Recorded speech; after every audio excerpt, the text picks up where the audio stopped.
Hello दोस्तों, नमस्कार, आदाब और Sat Sri Akal. Welcome back to my channel. मैं हूं आपका दोस्त नितिन सचदेवा और आज हम बात करेंगे यूके यूथ मोबिलिटी प्रोग्राम के बारे में। दोस्तों, through this programme you can live and work in UK for up to 2 years and that too without any sponsorship.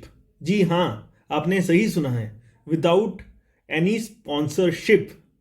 यहाँ इस प्रोग्राम के थ्रू आप खुद को स्पॉन्सर करके यूके जा सकते हैं और वहाँ पे जाके 2 साल तक काम भी कर सकते हैं।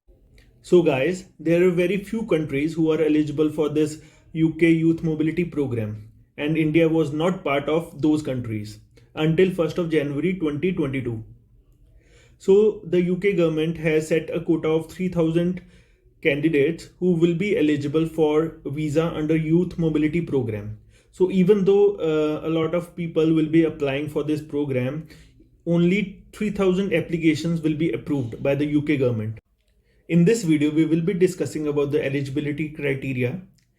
Then I'll be taking you through the guidelines that were released yesterday for entering the ballot before applying for the youth mobility program. And at last, I'll be taking you through the application process.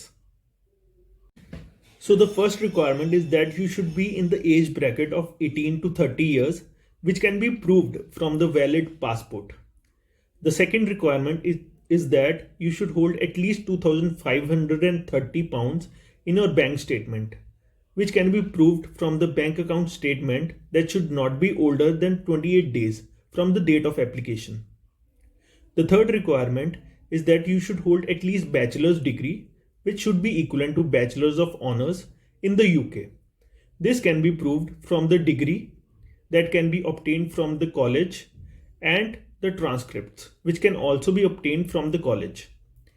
Or we can also show that we hold an experience of at least 3 years from the country we are applying from. This can be proved from the pay slips, which should not be older than 6 months, that can be obtained from the current employer. So now I'll be taking you through the guidelines launched by the UK government for entering into the ballot. So चलिए laptop पे चलते हैं. So I'll be taking you through the guidelines for entering into the ballot before applying for the youth mobility scheme. So first of all, we have to search for www.gov.uk.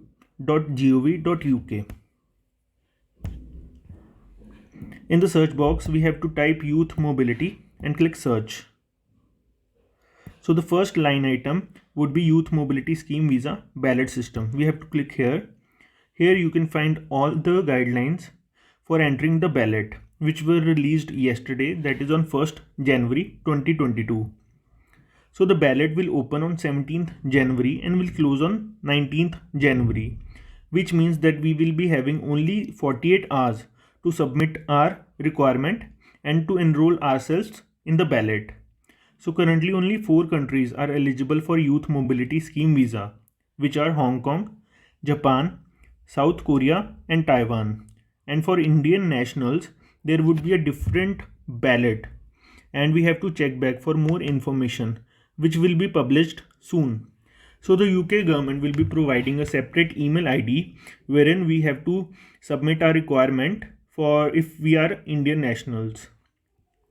So in these guidelines, they have also provided us with the descriptions on how to enter the ballot.